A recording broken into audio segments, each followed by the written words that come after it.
Hey there, Jenny. Thanks for being here. So far, it's just you and me, and this is a grand experiment on my part. Do you mind if I invite you to be a speaker, Jenny? I'm just going to go ahead and do that, and hopefully you'll accept. It's not letting me send a speaker invite to you.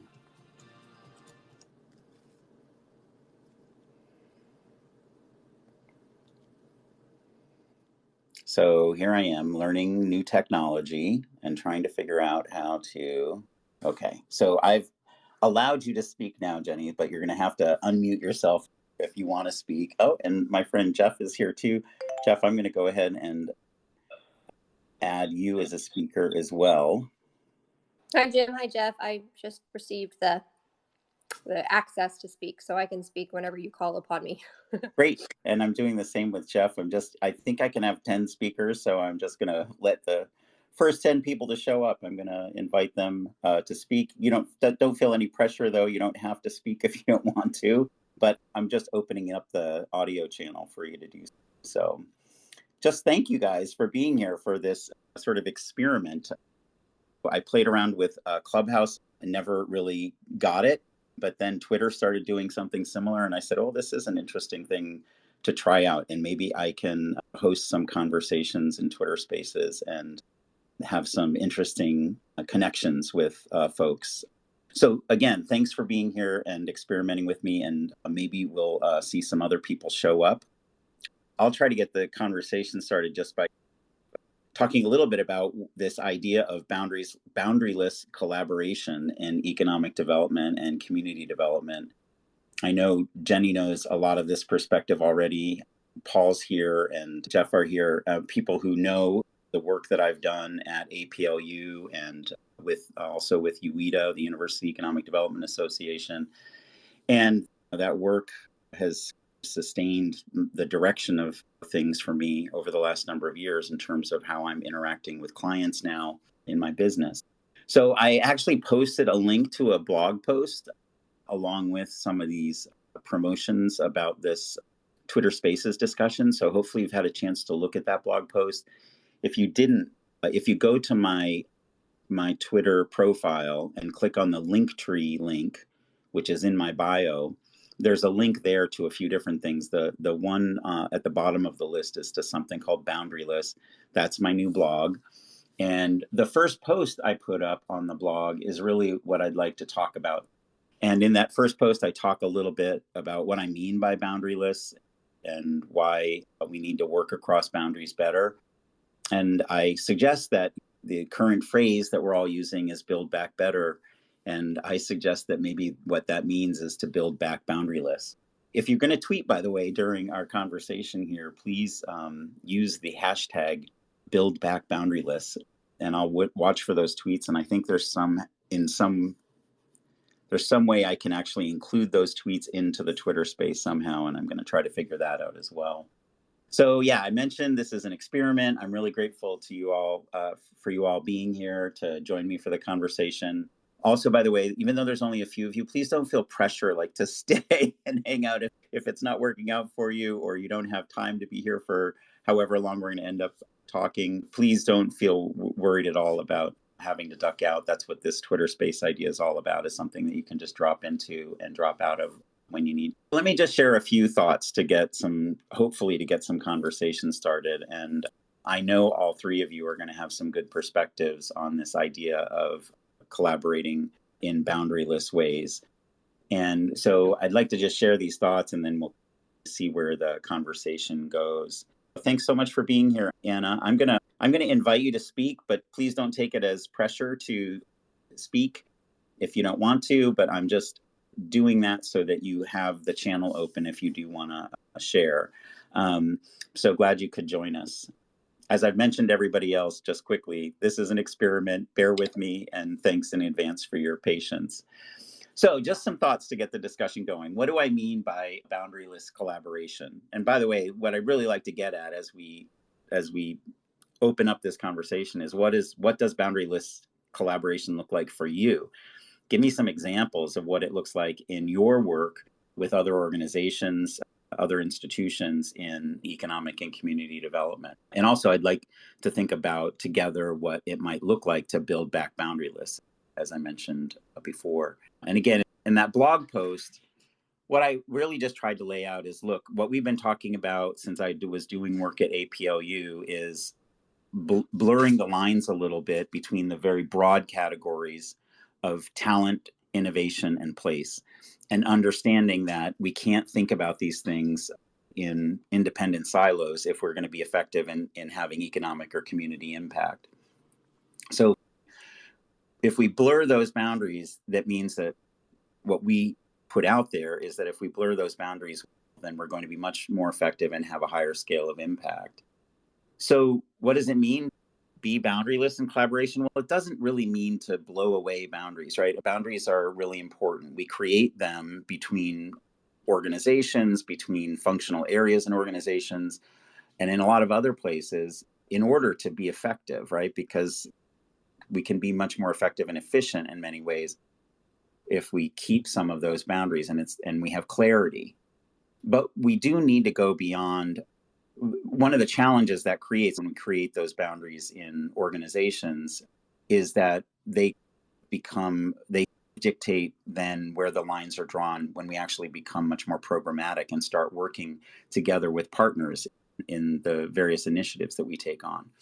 So the question is not really like, how do we get rid of the boundaries, but when we develop those partnerships, how can we keep the boundaries in place so that we're really clear about what everybody's role is, who's responsible for what, but also that we are careful then to think about where are the overlaps, and not only where are the overlaps, where do we share pieces of this puzzle, but how do we also pay as much attention to shaping the contours of those overlaps and the places where we are intersecting and sharing responsibility?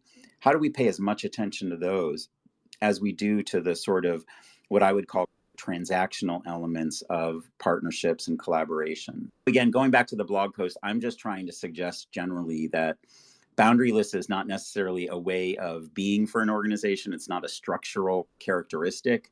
Again, we need the structural boundaries, but we also need to be able to think and do across the boundaries. We need to be able to see things across those boundaries, and we also need to be able to undertake effort together across boundaries. And so I'm interested in knowing what you all think of this idea of being boundaryless in our collaboration, in our partnerships, in working toward economic and community impact. Curious as to whether the word boundaryless is meaningful to you in that way, and what does it look like from your view? Like, how do you see being boundaryless in collaboration? How do you see it in any of your current partnerships or your collaborations? How would you like to see boundaryless play out? And then finally, what does it mean to build back boundaryless from your perspective? And I see that both Jenny and Anna have taken me up on the speaker invite, and you've turned on your mics. I'm going to ask you, Jenny and Anna, if you're ready, do you want to share any thoughts on any of this that I've just laid out? Hi, everyone. Sure. This is Jenny Mizatowicz. I'm the manager of economic development initiatives at the University of Texas at Dallas. That's actually in Richardson, Texas. And what you've been describing, Jim, it's actually a project that I'm working on in my community right now with the American Rescue Plan's Good Jobs Challenge. Like UT Dallas is the backbone organization for a grant application that we're currently working on, but our regional partners who we in some sense compete with. There's Dallas College is one of the partners in that's the community college for the North Texas region. We're all working together because we have the same goal of strengthening our workforce and increasing the livable wage in Texas. And we all are very separate entities, very separate goals, but we have an overlapping interest in advancing the workforce in our region. So we're working together. That's a great example. And in fact, I was on a call the other day with Michelle Chang from EDA, their new Deputy Assistant Secretary in EDA for policy. And she was talking about the Good Jobs Challenge, which I was not as familiar with as I was with the Build Back Better Challenge.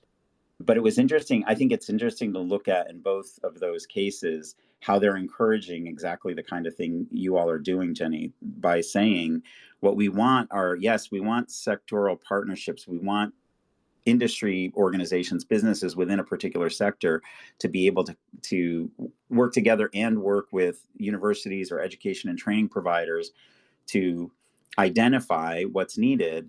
But we also recognize that it's really important that organizations work across sectors to make these good things happen.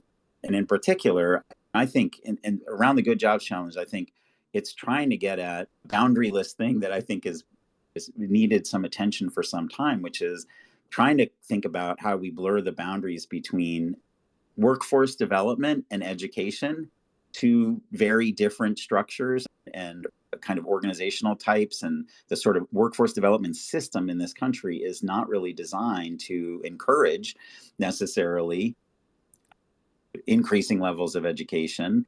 And the education system is not necessarily, in many cases, designed to focus on job skills and helping people in developing the skills they need for high growth areas and so forth. So anyway, I think the work you all are doing there is great. And along those lines, I guess I'm curious to ask you, Jenny, if you don't mind following up, to talk a little bit about historically what's been your experience in terms of working across the boundaries of higher ed and workforce development. And is this is the work that you're doing together to collaborate on a grant for the Good Jobs Challenge program, is that helping to create a little bit more of this boundaryless mindset? It is. And you asked, like, historically what the relationship has been. We really haven't worked, excuse me, we really haven't worked with each other much in the past. We are two separate entities. Dallas College is a two-year school. We are a 4-year research university, just different degrees in general. And so we never really think about working together for these types of initiatives. But we thought that in terms of this Good Jobs Challenge, where we're trying to create more robotics and automation jobs and training opportunities in North Texas. And so the Dallas College fits in because they can provide the technicians, they can provide the actual training. And UT Dallas fits in because we have more of the bachelor's and PhD routes to these for mechanical engineers. And so we both have strengths and we both have pieces of the puzzle for this grant. And so it wouldn't make sense for just one of us to go after the money. And because if we were to work together and allocate it towards all of our partners, it would just have a much greater impact on our region. Yeah. Yeah, it is fascinating because I don't think most of the general public, sort of understands the different sectors in higher education that we have, and so people don't even necessarily understand that there are big differences in the mission of a community college versus a university, whether it's a regional university or a big research university. And they shouldn't have to understand those things because we should be better, even just within the higher ed sector, of working across those boundaries with one another. I think actually an interesting kind of related area where I think there are a lot of boundaries that we're not very good about thinking across is actually it's a workforce and technology and innovation boundary, because 4-year universities are not like really super enthusiastic, obviously, about doing technical training because that's the role of community colleges in the general view. Yet, where are the technologies coming from that are requiring all of these new skills and that small manufacturers need help with? And they're coming from our research universities. So while I'm not suggesting that research universities should start developing more technical training, I am thinking that this is an example of an area where research universities, other universities need to work more closely, as you all are doing, Jenny, with community colleges to realize the potential of these new technologies and innovations. We can do it without the better collaboration. We can do it without being boundaryless. But think about how much more quickly we could have impact and how we could scale it if we were working together better across those boundaries. Anna, you also turned on your microphone, so I'm going to ask you if you want to chime in to say anything. Sure, I can say something. And first, Jim, thank you so much for convening this conversation and inviting me to participate. And I just want to say, I do have to run to grab my lunch. So once I speak for a little bit, I'm going to be in listening mode Sure. because I have to run. It's 12:15 here in DC. When I think of Boundaryless, and in your blog post, I thought it was very interesting where you talk about a research institution and the connection between the research that's done at a university with the career and technical education that's provided at a community college. From my perspective, and for those who are unaware, I'm Anna Quiter. I'm the Assistant Vice President for Federal Relations at Northern Illinois University, but I'm also a trained astrophysicist. And I think that from my perspective in the government relations realm, so it is in many ways, it's a zero-sum game for federal funding. And so I think about how, like we just had in the Build Back Better Act, there was a proposal for free community college. And how does that play with support for four-year public higher education? Some ways our boundaries, sometimes there are people that are like myself, where part of my job is to protect the turf that we have and consolidate the opportunities that are available already within our sector. So I was more interested to hear from you, Jim, about how do you develop a boundaryless mindset in a resource constrained environment and in a place that really, again, from the DC federal policy perspective and federal funding perspective, it feels like it's often a zero-sum game where, for you to benefit, there's a limited amount in the federal budget. There's a limited amount that goes to creating these research partnerships or EDA programs, as were mentioned earlier. How do you maintain this big picture, rising tide carries all boats perspective when it's also in some aspects a zero sum, or maybe it's a false zero sum? I don't know. I would just love to hear what you and the others on the call think about that. Yeah. I'd love to respond to that. Thank you, Anna. And sure, we certainly understand that you need to be in listening mode so you can eat. But thanks again for chiming in. And by the way, Paul and Jeff, just let me know if you do want to chime in on Anna's question or anything else. We'd love to have you join the conversation. Also totally okay to remain a spectator. So here's my thinking about that. Yes, the problem is that it is a zero-sum game, and it is very difficult to overcome that. And until the policy structures start to change, then it's going to be really hard, I think, to overcome it. Not impossible, though, and I think that we can certainly work toward having good examples of creating policy that does encourage and sometimes maybe even require the kind of boundaryless way of working and a boundaryless mindset in executing on particular sort of grants or whatever. I actually think that at some level, I think the policy structures create these boundaries. At the same time, I guess, I wonder how much of our standard siloed mindset keeps us from seeing opportunity in federal grants to do some of this work, even within, as you pointed out, a resource constrained environment. In other words, we don't spend very much time even just talking to our partners about what it is we can get done together without new resources. Why do we talk to our partners? We usually talk to our partners because there's some resource on the table that we both want to go after together, or the partner is coming to bring the resource. If we spend a little bit more time saying to our partners, hey, let's look at this as a relationship. So yeah, we are getting a grant right now. We're working on a grant, and that we'll be partners all the way through that grant once we get the funds, and we have to work on the implementation. But let's not think about our collaboration just within the transaction or in set of transactions around that one particular grant opportunity. Let's think about what it looks like in the long term. And let's talk a little bit about what kinds of assets we collectively have and what can we do with those. And that doesn't mean that we'll never go after more grants, or that without resources, we're not going to be able to do the kinds of things that we want to do. But at least stepping back and having those conversations and talking about how we can connect well with our partners over the long term and share a shared vision and and share resources and assets to move things along, even outside the context of sort of these programmatic opportunities that pop up. My concern about all of the money, by the way, that's being, put out there, is that it's encouraging, exactly as you're saying, Anna, it's encouraging more of this kind of silo building, because people are setting their boundaries to say, this is what space we're going to work in. This is the part of the pot that's ours, and we're going to focus on this particular program. But all of the time and energy that goes into these programs keeps time and energy from being put into sort of the long-term capacity building, including the long-term collaborative capacity building.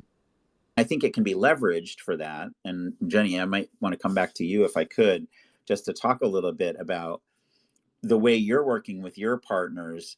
Is it new? Are they new partners? Is it sprung up just around this grant opportunity, or are these part of that longer term relationship? And or are you leveraging, if these are new partners, are you leveraging this as an opportunity to think about what can we do in the long term?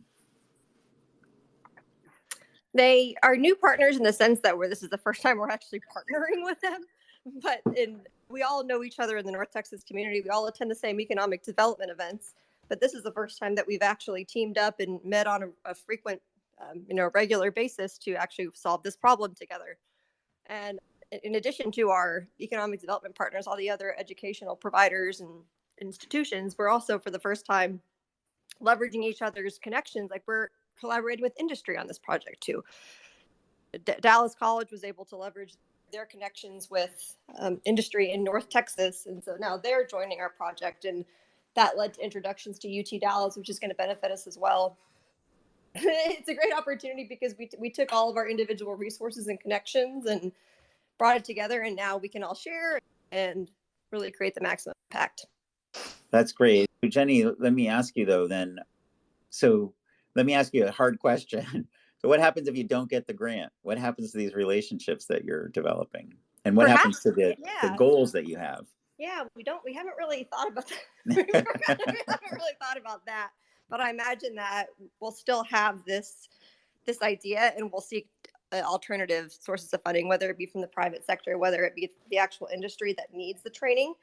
And so I think the funding is still out there because we're solving a real problem. The problem in our community is that the manufacturers, the companies that use this equipment, they don't have the training. They have to send their training out of state. And so if the federal government doesn't give us the money, then maybe the actual industry will pay for us to develop this training. But haven't really thought that far in advance. Yeah, of course. Nobody wants to be thinking about that scenario when they're putting together a big grant. But I guess the other question, and Jenny, thank you so much, by the way, for letting me put you on the spot here. I really appreciate your chiming in and sharing so much.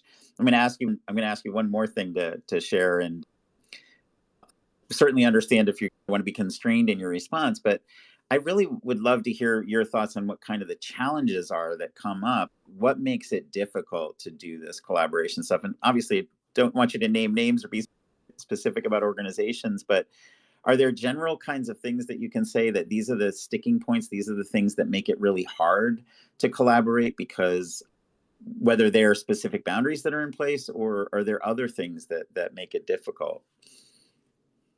I think just in general, there are different cultures.